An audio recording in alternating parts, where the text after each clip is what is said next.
Hello everyone, yes this is Sovin sir welcoming you all in your channel that is all about chemistry.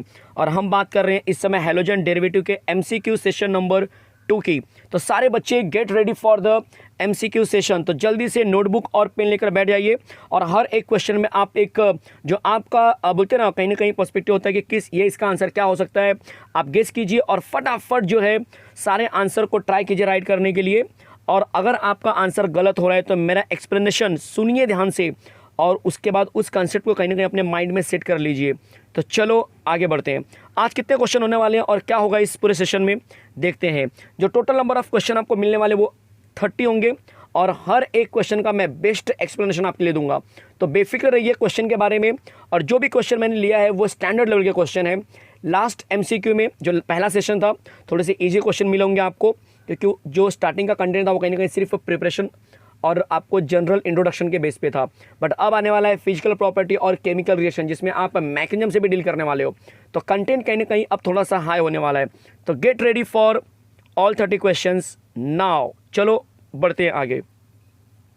Question number 1 आपके सामने है, which one of the following is not correct order of boiling point of alkyl और aryl halide. तो मैं आपको बता दूं कि इस क्वेश्चन के अंदर आपको ढूंढना है कि कौन सा ऑर्डर इसमें सही नहीं दिया गया है। बॉइलिंग पॉइंट के बारे में हमें पता है कि जो स्ट्रेट चेन होता है वो ज़्यादा बॉइलिंग पॉइंट दिखाते हैं, ब्रांच वाले कम दिखाते हैं। जिसका मॉलिक्यूलर वेट ज़्यादा होता है वो ज़्यादा बॉइलिंग पॉइंट दिखाएंगे, जो मॉलिक्यूलर वेट कम रहेगा उसका बॉइलिंग पॉइंट कम होता है। इस लॉजिक को ध्यान में रख के आपको टिक मार्क करना है। तो अगर मैं ए ऑप्शन को देखूँ तो यहाँ पे Cl3 दिख रहा है, यहाँ पे 3 Cl, यहाँ पे 2 Cl, इसका मतलब ये ऑर्डर करेक्ट है। ये स्ट्रेट चेन है 5 कार्बन का, ये स्ट्रेट चेन है 4 कार्बन का, तो ये भी ऑर्डर करेक्ट है। ये आप देखेंगे तो ये ब्रांच में दिया हुआ है पूरा का पूरा नंबर सी, देखो जरा, ये सी के ऊपर CH3, मतलब इसको अगर मैं ब्रेक करूँ तो ये ऐसा दिखेगा, सी के ऊपर CH3, देखो ऐसा रहेगा CH3, यहाँ पर भी CH3, नीचे भी CH3 और आगे Cl। तो ये बहुत हाईली ब्रांच है और हाईली ब्रांच का कभी भी बॉइलिंग पॉइंट ज़्यादा नहीं हो सकता है। बट यहाँ पे ग्रेटर दिया है, मतलब ये ऑर्डर करेक्ट मैच नहीं है। तो ऑप्शन नंबर सी आपको यहाँ पे मिलने वाला है कि ये ऑर्डर आपको करेक्ट मैच नहीं किया गया है। चलेगा, मैं हर एक चीज़ क्लियर कर रहा हूँ ताकि कोई कन्फ्यूजन नहीं होना चाहिए किसी को। चलो नेक्स्ट क्वेश्चन की तरफ बढ़ते हैं और देखते हैं क्या पूछा गया है। Arrange the following compound in decreasing order of their boiling point. बहुत अच्छा क्वेश्चन है और इजी भी उतना ही है। कार्बन का नंबर देखिए, क्योंकि हर जगह पे हालाइट सेम लिखा है, Br Br Br Br, चारों जगह पे सेम हालाइट है। तो आपको क्या देखना होगा, आपको कार्बन का नंबर देखना होगा। अगर कार्बन का नंबर भी सेम होता तो आप देखेंगे स्ट्रेट और ब्रांच चेन, बट यहाँ पे लकली आपको कार्बन का नंबर अलग अलग दिया गया है। जो कम कार्बन है इसका मतलब उसका बॉइलिंग पॉइंट कम होगा, जो ज़्यादा कार्बन है उसका बॉइलिंग पॉइंट ज़्यादा होगा। तो यहाँ पे बोला है आपको डिक्रीजिंग ऑर्डर, मतलब कम वाला सबसे लास्ट में आना चाहिए। तो सबसे हाईएस्ट किसका होगा, नंबर 4, फिर होगा नंबर 3, फिर होगा नंबर 2 और फिर होगा नंबर 1। तो 4 3 2 1, देख लीजिए ऑप्शन क्या होगा, 4 3 2 1। ऑप्शन नंबर बी यहाँ पे करेक्ट हो जाएगा। Next question, which of the following compound will have the highest melting point. बहुत अच्छा क्वेश्चन है ये, एरोमेटिक का क्वेश्चन है, बहुत से लोग कंफ्यूज होते हैं। याद रखना कि अगर आपको बोला गया है which of the following have the highest melting point, पहले तो आपको ढूंढना है कि किसमें ज़्यादा हालाइड अटैच है। क्लोरोबेंजीन में सिर्फ एक क्लोरो अटैच है, मतलब ये तो नहीं होगा। O डाइक्लोरो, M डाइक्लोरो और P डाइक्लोरो, इन तीनों में से एक आंसर हो सकता है। बट आज आप याद कर लो, सेट कर लो अपने माइंड में कि जब भी पैरा पोजीशन पे आप कोई भी अटैचमेंट करते हो इस तरह से, देख लो ये बेंजीन रिंग है, यहाँ पे भी Cl अटैच है, आप देख सकते हो यहाँ पर भी Cl अटैच है और यहाँ पर भी Cl अटैच है।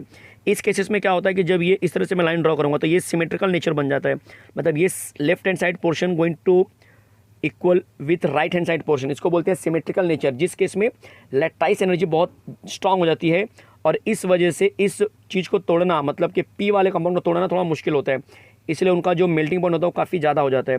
तो ये आपका आंसर हो जाएगा यहाँ पे D, because P indicates symmetrical nature.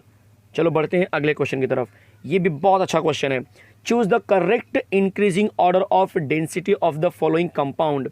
आपको डेंसिटी बोला गया है, तो पहले मैं आपको बता दूं कि density equal to mass upon volume होता है और मुझे वॉल्यूम के बारे में आइडिया नहीं है, क्योंकि यहाँ पे जो कंपाउंड दिया गया है उसका मुझे वॉल्यूम से रिलेट नहीं करना है। बट मुझे मास के बारे में सफिशिएंट आइडिया है, मॉलिक्यूलर वेट, मास यहाँ पे हम मॉलिक्यूलर वेट से रिलेट करेंगे। तो जिसका मॉलिक्यूलर वेट ज़्यादा होगा उसकी डेंसिटी ज़्यादा हो सकती है। सिंपल सा कंसेप्ट आपने सीखना है, ठीक है।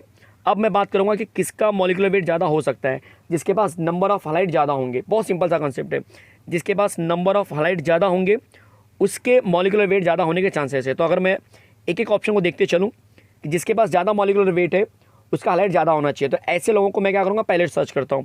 तो आप देख सकते हो यहाँ पे Cl4 लिखा हुआ है, यहाँ पर भी Cl4 है, यहाँ पे Cl2 है, यहाँ पे एक Cl है, तो ये ऑप्शन तो नहीं होगा, सी और डी तो करेक्ट नहीं होने वाले। अब ए और बी में से कोई एक आंसर करेक्ट होगा, क्योंकि यहाँ पे Cl4 का मतलब है बहुत ज़्यादा मॉलिकुलर वेट, मतलब बहुत ज़्यादा डेंसिटी। उसके पहले दिया है Cl2, इसका मतलब ये ऑर्डर भी करेक्ट है। उसके पहले दिया है एक Cl और एक I है, तो अब आपको ढूंढना है कि Cl और I में किसका मॉलिकुलर वेट ज़्यादा होगा। आपको बता दूं I का मॉलिकुलर वेट काफ़ी ज़्यादा होता है कंपेयर टू Cl, क्योंकि Cl जो होता है उसका एटॉमिक नंबर नियर अबाउट 17 होता है, जिसका मॉलिकुलर वेट 35.5 होता है। बट आयोडीन काफ़ी नीचे आता है, जिसका मॉलिकुलर वेट भी काफ़ी ज़्यादा होता है, एटॉमिक नंबर भी ज़्यादा होता है। इसका मतलब कि मेरा जो करेक्ट ऑप्शन होगा वो नंबर ए होगा, क्योंकि नंबर 4 के बाद नंबर 2 आपको दिखाई दे रहा है, फिर I आया है और लास्ट में सबसे कम मॉलिकुलर वेट इस एक Cl वाले का होगा। तो ऑप्शन नंबर 1 जो है यहाँ पे करेक्ट हो जाएगा। चलो आगे बढ़ते हैं। Alkyl halide are immiscible in water though they are polar. Alkyl halide जो होता है पानी के साथ में बॉन्डिंग नहीं बनाते। कौन सी बॉन्डिंग नहीं बनाते हैं, तो वो वर्ड याद रखना है, हाइड्रोजन बॉन्डिंग नहीं बनाते हैं।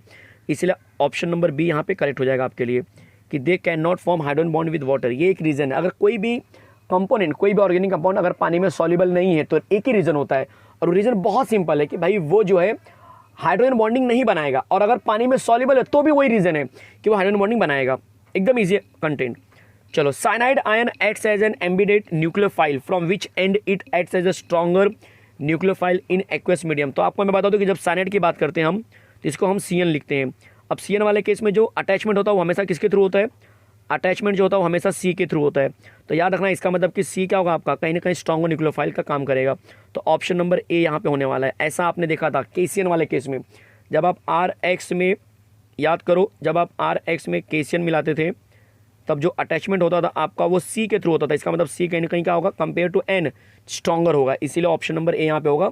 It acts as a stronger nucleophile from carbon end. Carbon end से उसका जो अटैचमेंट है वो काफ़ी स्ट्रॉन्ग होने के चांसेस रहेंगे। चलो आगे बढ़ते हैं। Butane nitrile can be prepared by heating. अब ब्यूटेन नाइट्रिल कैसे बनाते हैं, तो ब्यूटेन नाइट्रिल का पहले फॉर्मूला मैं आपको दिखा देता हूँ कैसा दिखता है। CH3 CH2 C triple bond N, इसको बोलते हैं ब्यूटेन नाइट्रिल। 4 कार्बन से ब्यूटेन, N इंडिकेट्स नाइट्रिल। मतलब ब्यूटेन नाइट्रिल बनाने के लिए मुझे लेना होगा 3 कार्बन का अल्काइल, तभी तो बनेगा प्रोपाइल हलाइड, और उसमें KCN ऐड करेंगे। तो propyl halide is correct answer. इसका मतलब ऑप्शन नंबर जो डी है वो यहाँ पे करेक्ट हो जाएगा, प्रोपाइल क्लोराइड विथ KCN। कोई कंफ्यूजन नहीं होना चाहिए। चलिए तो शुरू करते हैं। नेक्स्ट क्वेश्चन आपके सामने यहाँ पे, identify the products A and B in the reaction. RX में AgCN मिलाया है, A बनेगा जिसमें AgX बाहर जा रहा है, और RX में KCN मिलाया है जिसमें B बन रहा है और KX बाहर जा रहा है। तो आपको पहले मैं बता दूं कि AgCN में जो AgCN होता है उसके बीच में कहीं ना कहीं कोवेलेंट नेचर होता है। तो जब AgX बाहर जाएगा तब C के ऊपर कोई चार्ज क्रिएट नहीं होगा। यहाँ पे कोवेलेंट नेचर होने की वजह से जो N का इलेक्ट्रॉन होगा वो क्या करेगा, इस R को अटैक करेगा। मतलब जो आंसर बनेगा वो बन जाएगा RNC, देख लीजिए। और जो KCN होगा वो आयनिक नेचर होने की वजह से ये C को माइनस क्रिएट करेगा, तो C पे माइनस होने की वजह से ये R से रिएक्ट करेगा, तो बन जाएगा RCN। ये चीज़ को ध्यान रखना है आपको। तो इसको देख लो कि A होना चाहिए RNC और B होना चाहिए RCN, तो उसके हिसाब से आपका आंसर हो जाएगा C। कोई डाउट है किसी को? चलो आगे बढ़ते हैं। Ethyl alcohol is obtained when ethyl chloride is boiled with. आपको बता दूं, जो इथाइल अल्कोहल होता है वो आपको बनाना है बाय यूजिंग इथाइल क्लोराइड। तब आप इसके अंदर मिलाते थे KOH या फिर NOH, लेकिन कैसा नेचर होना चाहिए, एक्वेस सोल्यूशन होना चाहिए। तो एक्वेस का होना बहुत जरूरी है। तो आपका जो आंसर होगा यहाँ पे एक्वेस, KOH आप टिक मार्क कर लीजिए। Which of the following alkyl halide undergoes hydrolysis with aqueous KOH at fastest rate. तो आपको बता दूं मैं कि जो एक्वेस KOH होता है उसके साथ में जो रिएक्शन होता है वो टर्शरी का बहुत तेज़ी से होता है। तो आपको ढूंढना है कि टर्शरी बहुत तेज़ी से करेगा, फिर सेकेंडरी करता है और फिर प्राइमरी करता है। ये आपका ऑर्डर है, आप सर्च कर लीजिए टर्शरी कहाँ पे है। अगर आपको टर्शरी नहीं दिख रहा है तो सेकेंडरी सर्च कीजिए, सेकेंडरी नहीं दिख रहा है तो फिर एंड में प्राइमरी में आपको देखना पड़ेगा नंबर ऑफ कार्बन के ऊपर। तो यहाँ पे आप देख सकते हैं नंबर डी ऑप्शन है जो सेकेंडरी दिखाई दे रहा है। ये CH के नीचे Br अटैच होगा, कहीं ना कहीं जो हमें क्या नेचर दिखा रहा है, सेकेंडरी नेचर दिखा रहा है। तो जो डी होगा वो करेक्ट आंसर होगा। चलिए आगे बढ़ते हैं। Identify the product of the following reaction. मैं उम्मीद कर रहा हूँ कि हर एक बच्चा जो है, हर एक स्टूडेंट जो है वो पहले जैसे ही क्वेश्चन आता होगा पहले वो वीडियो को रोकता होगा, पॉज करता होगा, अपना दिमाग चलाता होगा, अपना आंसर अपने नोटबुक में लिखता होगा, और उसके बाद फिर मेरा एक्सप्लेनेशन सुन के उसे क्रॉस चेक करता होगा। नेक्स्ट क्वेश्चन आपके लिए, identify the product of the following reaction. बहुत ही मज़ेदार क्वेश्चन, नीट वाला लेवल का क्वेश्चन पूछा गया। ये बहुत बच्चे कन्फ्यूज होते हैं। Cl CH2 CH2 CH2 Br। तो भाई इसका आंसर क्या होगा?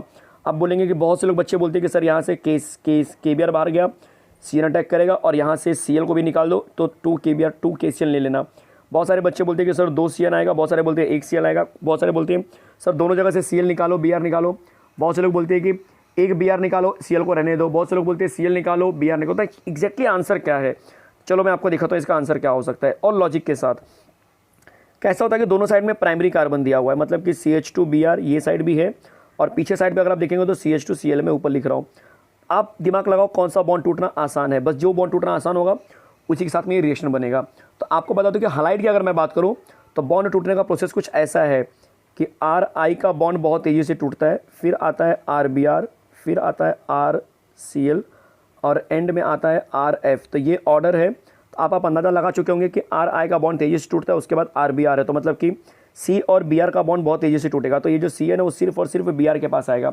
ऐसा ऑप्शन आपको दिखाई दे रहा है इस समय A में, तो ये A इसका करेक्ट आंसर होगा। Cl का बॉन्ड आसानी से नहीं टूटेगा क्योंकि Br और Cl के कंपेयर में Br का बॉन्ड वीक होगा जो आसानी से टूट जाएगा ड्यू टू हाई साइज। आपको पता होगा मैंने आपको नेचर ऑफ CX बॉन्ड पढ़ाया था, उसमें आपको बताया था कि कार्बन और Br का बॉन्ड साइज में काफ़ी बड़ा होता है जिसकी वजह से इनकी बॉन्ड स्ट्रेंथ काफ़ी कम होती है compare to Cl and compare to F।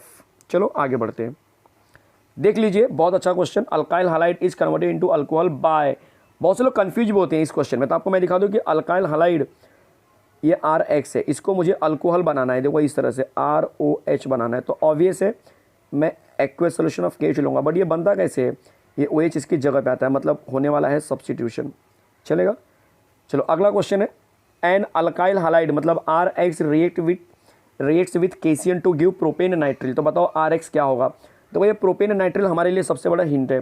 Propane का मतलब होता है 3 कार्बन, तो पहले आपने 3 कार्बन बना लिया अच्छे से, देखो ये 3 कार्बन, उस पर नाइट्रिल अटैच है, मतलब प्रोपेन नाइट्रिल ये होगा। तो इसमें अल्काइल हालाइड क्या होगा, इथाइल। तो आप टिक मार्क कर दीजिए, इथाइल ब्रोमाइड आपका राइट आंसर होगा क्योंकि जो साइनाइड होता है वो हमें KCN से मिल जाता है। क्लियर है, चलो आगे चलते हैं और देखते हैं कि क्या होगा अगला कंटेंट। इन SN2 रिएक्शन, अब यहाँ से मैकेनिज्म ओरिएंटेड कंसेप्ट चालू हो रहे हैं, तो अपने आप को एकदम अलर्ट मोड में रख लो।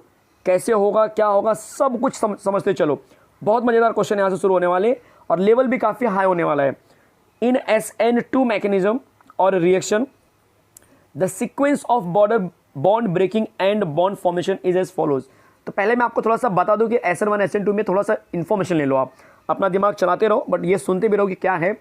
SN1 में आपको बता दूं कि ये जो होता है 2 स्टेप का होता है। SN1 2 स्टेप, 2 स्टेप में क्या होता था कि आप टर्शरी अल्काइल हालाइड लेते थे, पहले कार्बोकैटायन बनेगा फिर अल्कोहल अटैक करता था, मतलब OH अटैक करता था। ये SN1 के बारे में था। SN2 एक ही स्टेप का था जहाँ पे प्राइमरी अल्काइल हालाइड होता था आपके लिए और OH का नेचर स्ट्रांग होने की वजह से वो पीछे से अटैक करता था और बॉन्ड का फॉर्मेशन और बॉन्ड का फ्यूजन या टूटना और जुड़ना बॉन्ड का दोनों साथ साथ होता था। यहाँ पे वही पूछ रहा है कि बॉन्ड का ब्रेकिंग और बॉन्ड का फॉर्मेशन, इसके बारे में आपको बताना है कि कौन सी चीज़ें सही हैं। तो यहाँ पे C ऑप्शन आपके लिए करेक्ट हो जाएगा कि bond breaking and formation occur simultaneously, word बहुत इंपॉर्टेंट, इसका मतलब साथ साथ होता है। चलेगा, चलो आगे बढ़ते हैं। बहुत ही अच्छा question. In the reaction given below, ये क्वेश्चन दिया है OH है और OH Cl को हटा के उसकी जगह पे अटैक हो रहा है, आप देख सकते हो, बट रिएक्शन थोड़ा उल्टा हो गया और यहाँ पे लिखा है कि कौन सा स्टेटमेंट करेक्ट है। तो पहले हम सारे स्टेटमेंट को रीड करेंगे ताकि हमें एक अंदाजा मिल जाए कि ये क्या है। The reaction proceed via SN2 mechanism, hence inversion of configuration takes place.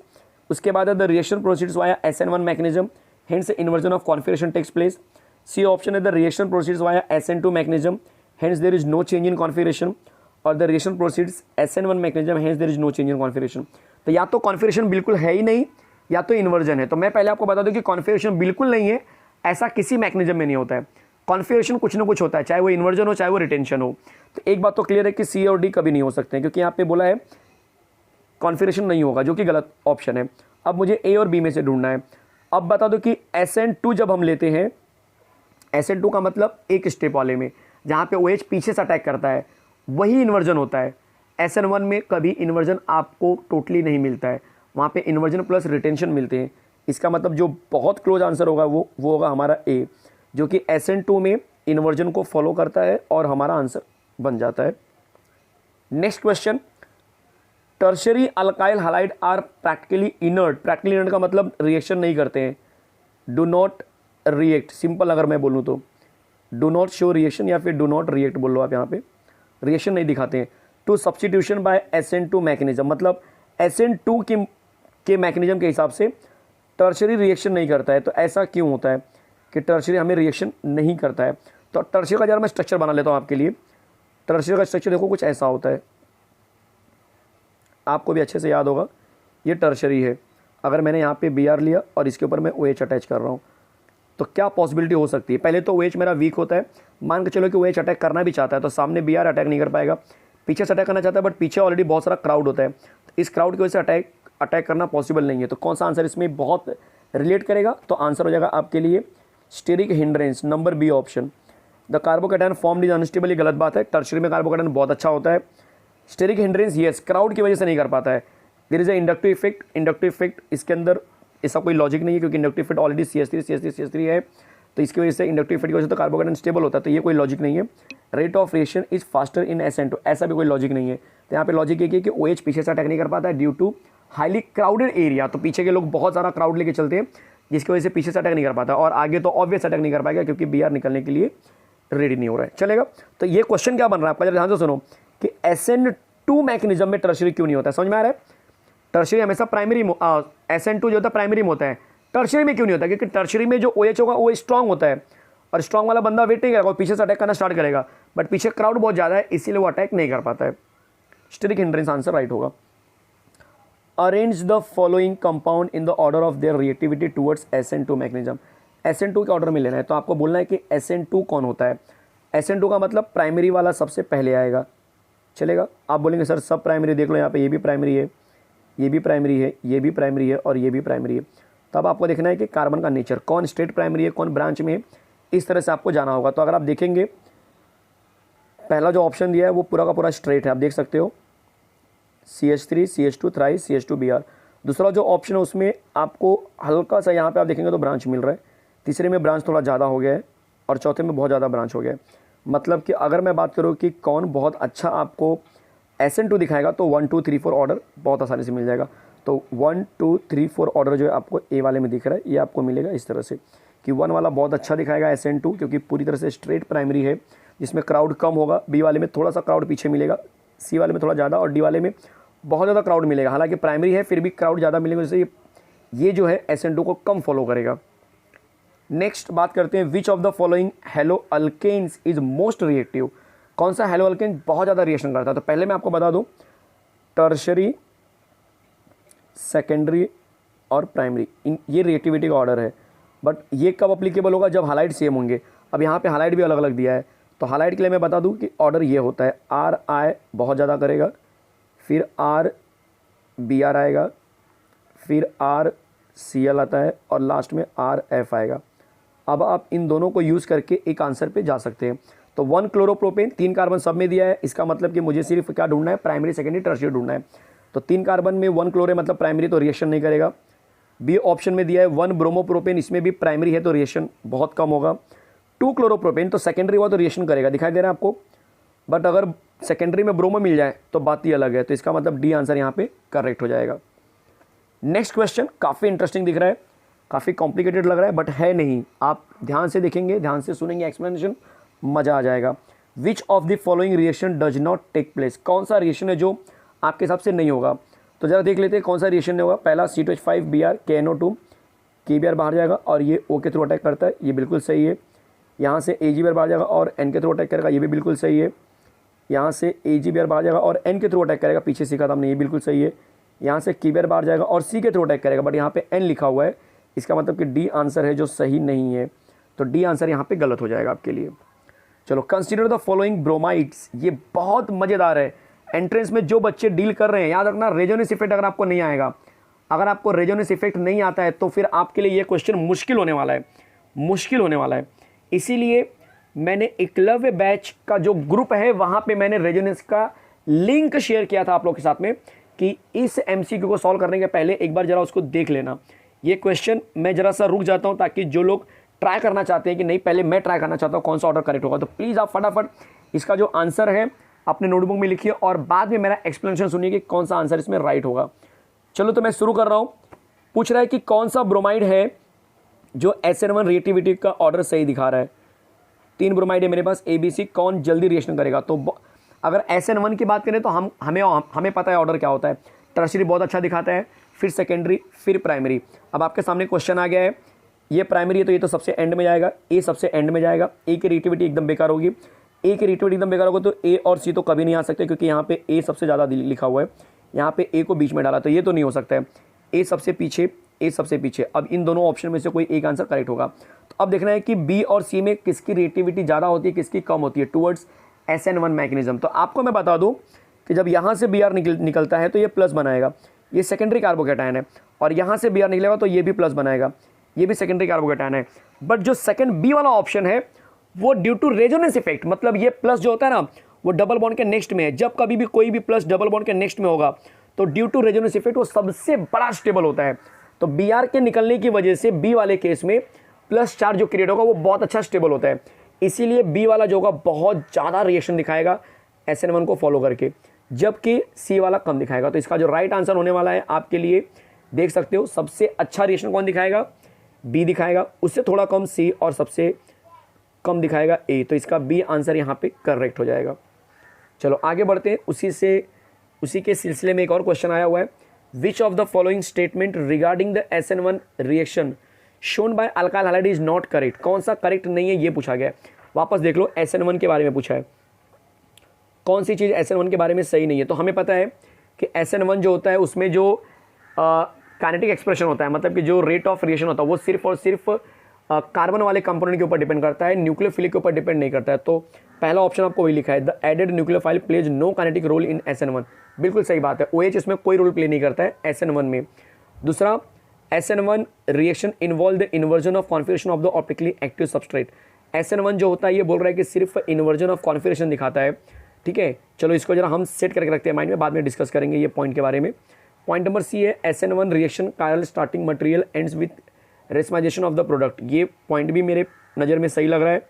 Point number D, the more stable carbocation intermediate, ये भी सही पॉइंट है, क्योंकि SN1 जो है कार्बोकैटायन बनाता है। तो इसमें जो बी पॉइंट है वो बहुत ज़्यादा एक्यूरेट नहीं हो रहा है, क्यों, क्योंकि SN1 में सिर्फ इन्वर्जन नहीं बनता है, SN1 में क्या बनता है, इन्वर्जन और रिटेंशन दोनों बनता है। बट यहाँ पे बोला है कि SN1 involve inversion of configuration, जो कि सी पॉइंट में सही बोला है, रेसमाइजेशन होता है, मतलब रेशमिक मिक्सचर बनता है, इन्वर्जन और रिटेंशन दोनों बनते हैं।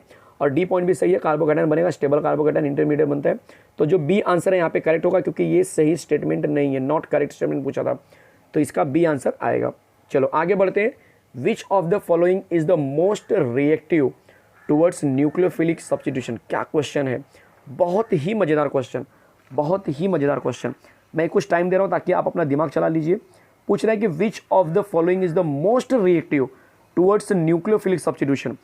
चलो इतना टाइम बहुत है आपके लिए, अब हम जरा दिमाग चलाते हैं कि कौन सा यहाँ पे बहुत ज़्यादा रिएक्टिव होगा। आप पहले आप सोच लीजिए अच्छे से, जिन्होंने रेजोनेंस का लेक्चर बैठ कर आए होंगे उनके लिए क्वेश्चन बोलते बम्पर ऑफर है कि भाई ये क्वेश्चन आया सर, मज़ा आ गया, एंट्रेंस लेवल का, हाई लेवल का क्वेश्चन दे रहा हूँ मैं, सिर्फ आपको से चुट्टे पुट्टे क्वेश्चन नहीं दे रहा हूँ मैं, हाई लेवल के क्वेश्चन है ये, दिमाग चलाइए जरा।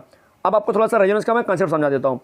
रेजोनेंस बोलता है कि अगर कभी भी आपके पास कोई भी कंपाउंड है, जैसे मान के चलो ये कंपाउंड है, ये इस तरह से, जो ऑप्शन नंबर सी है ना मैं उसकी बात कर रहा हूँ, ये कंपाउंड है, और अगर Cl यहाँ से टूट के निकल गया तो ये प्लस बन जाएगा। अगर कभी भी प्लस आ गया उस कार्बन के ऊपर जो डबल बॉन्ड से अटैच है, तब वो होता है सबसे बड़ा अनस्टेबल, तब वो क्या होता है, सबसे बड़ा अनस्टेबल होता है। तो आप दिमाग चलाइए कि ऐसा कहाँ कहाँ पे मिल रहा है, वो अनस्टेबल है, और जब अनस्टेबल होगा तो वो रिएक्शन नहीं होता है। तो मोस्ट रिएक्टिव कौन होगा, जो ज़्यादा स्टेबल बनेगा। तो ऑप्शन नंबर डी अगर देखेंगे, यहाँ से Cl टूटा तो बेंजीन बनेगा, देख लो इस तरह से, आपको पीछे से दिखा रहा हूँ मैं। चलो मैं थोड़ा सा जरा बेंजीन रिंग बना देता हूँ ताकि आपको बिल्कुल कन्फ्यूजन न रहे कैसे हो रहा है। देखो मान के चलो यहाँ से Cl टूट गया तो ये बन जाएगा प्लस इसके ऊपर, और प्लस किसके ऊपर आया, डबल बॉन्ड के ऊपर आया, तो ये हो गया अनस्टेबल, तो ये ऑप्शन में नहीं आएगा।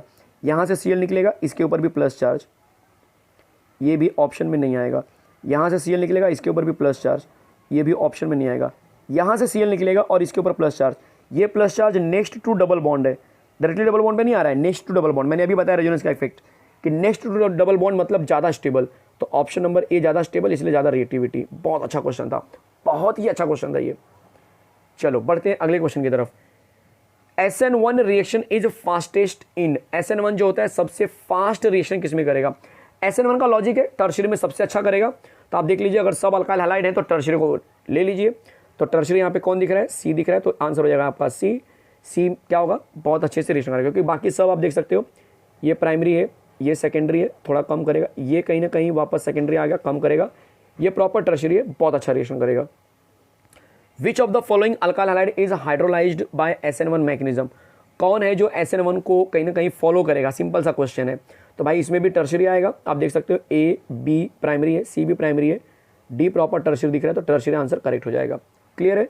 चलो बढ़ते हैं अगले क्वेश्चन की तरफ। बहुत ही ब्यूटीफुल क्वेश्चन, बहुत ही ब्यूटीफुल क्वेश्चन है। Which of the following is the most reactive towards NaOH, वापस एक अच्छा क्वेश्चन है, पहले सोच लीजिए, दिमाग चला लीजिए, फिर मैं आंसर देता हूं आपको। चलो फटाफट देखते हैं इसका लॉजिक क्या होगा। अगर मैं ऑप्शन नंबर ए लेता हूं तो मेरे पास बेंजीन रिंग बनाऊंगा इस तरह से, उसके ऊपर Cl अटैच है। अब NaOH बोला है तो ऑब्वियस है कि जब NaOH रिएक्ट करेगा तो वो NaCl बन जाएगा, और यहाँ से बॉन्ड टूटेगा, जब देख लो जब ये बॉन्ड टूटेगा तो कहीं ना कहीं ये प्लस बनेगा। बेंजीन के ऊपर प्लस विल बी अनस्टेबल, मैंने पीछे सिखाया था, तो ये अनस्टेबल हो जाएगा, ये भी अनस्टेबल हो जाएगा, ये भी अनस्टेबल हो जाएगा, ये बनेगा स्टेबल। क्यों? देख लो नीचे एक एक्सप्लेनेशन में दे रहा हूँ।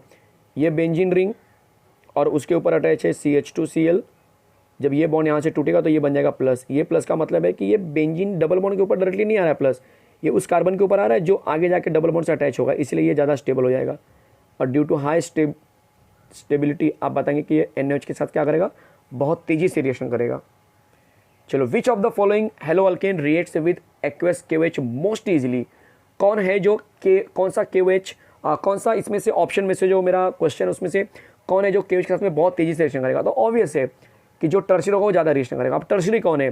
1 ब्रोमो टर्शियरी नहीं हो सकता है, 2 ब्रोमो हो सकता है, बट यहाँ पे कोई ब्रांचेस नहीं है, सिर्फ 2 ब्रोमो तो सेकेंडरी हुआ, 2 ब्रोमो 2 मिथाइल, ये टर्शियरी हो जाएगा। तो ऑप्शन नंबर C आपका सीधा सीधा करेक्ट हो जाएगा। Beautiful question, beautiful question.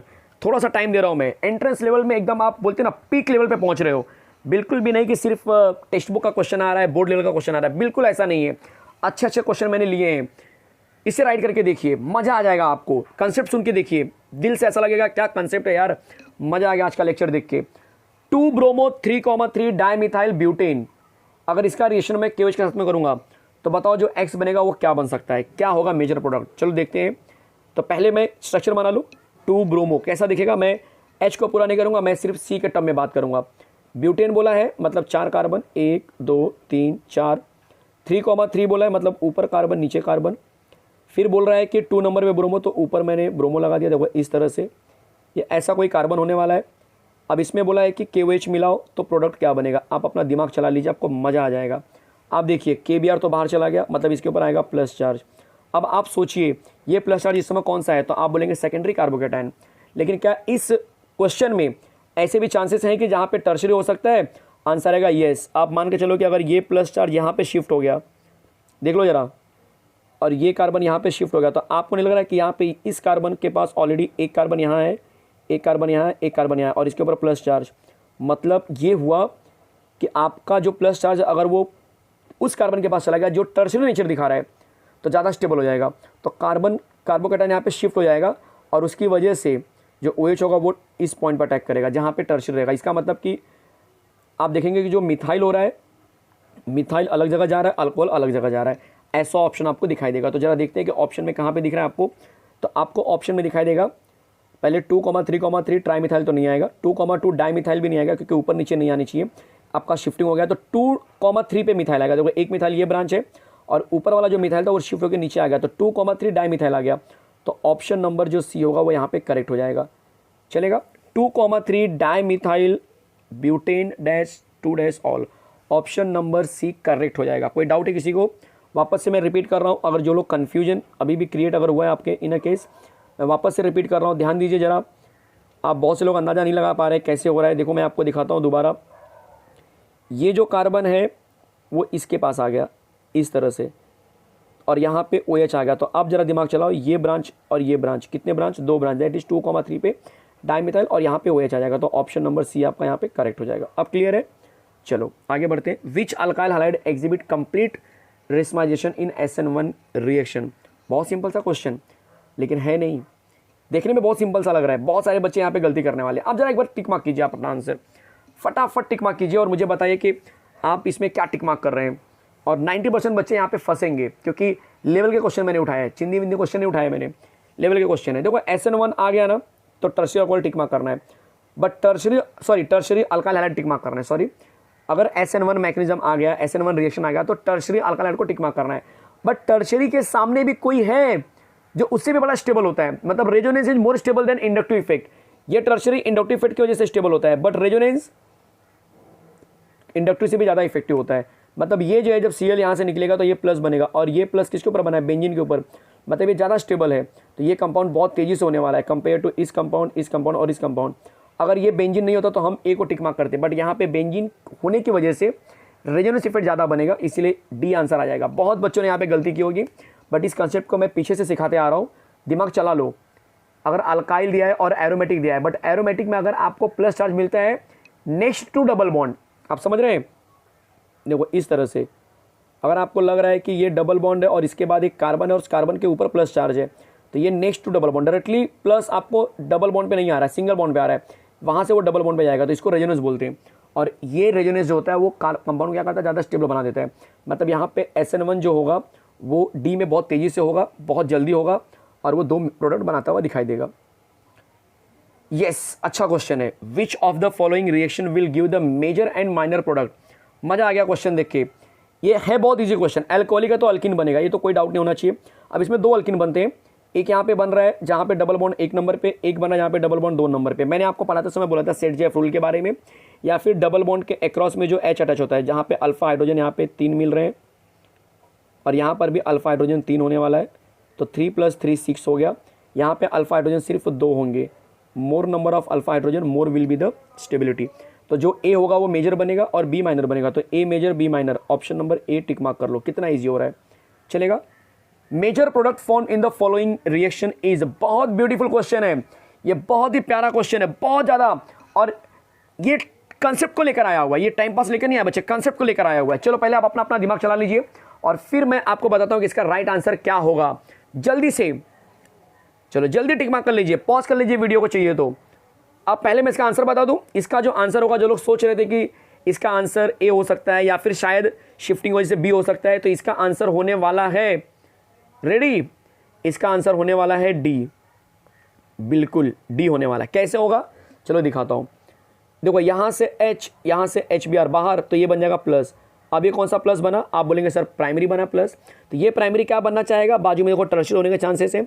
अगर इसका H इसके पास चला गया तो ये बन जाएगा CH2 का CH3, तो अब बोलो आपको क्या मिल जाएगा प्रोडक्ट, कुछ ऐसा मिल जाएगा। यहाँ पे आ जाएगा CH3, ये H के शिफ्टिंग वजह से भी बन जाएगा CH3, और यहाँ पे आ जाएगा प्लस, और जो CH3O माइनस है अब वो इस पॉइंट पे अटैक करेगा, तो ये डी आंसर आपका करेक्ट हो जाएगा। कोई डाउट है किसी को कहीं पर भी? तो ये आपका बहुत प्यारा सा चैनल था ऑल अबाउट केमिस्ट्री, जिसमें मैंने बहुत सारे कंटेंट डिस्कस किए, और इसी के साथ मैं लेक्चर का एंडिंग कर रहा हूँ। तो please subscribe the channel. Thank you very much, आप हमारे साथ बने हैं, जुड़े हैं, और अच्छा लगता है जब आप कमेंट करते हो अपने मार्क्स के साथ में। देखो मार्क्स कम आना ये स्टार्टिंग में हो सकता है, ये स्टार्टिंग में हो सकता है, बट एक बार जब मैंने लेक्चर पूरा डिस्कस कर लिया उसके बाद आप चाहिए तो दोबारा एक बार ट्राई कीजिए, उसी वीडियो को देख के दोबारा एक बार क्वेश्चन अटेम्प्ट कीजिए, और फिर देखिए क्या आपको राइट मिल रहे हैं, उसके बेसिस पे आप अपने आप को जज कर सकते हैं। तो मिलते हैं नेक्स्ट लेक्चर में, नेक्स्ट वीडियो में एक नए कंटेंट के साथ में, तब तक आप बहुत सारी स्टडी कीजिए। Thank you very much.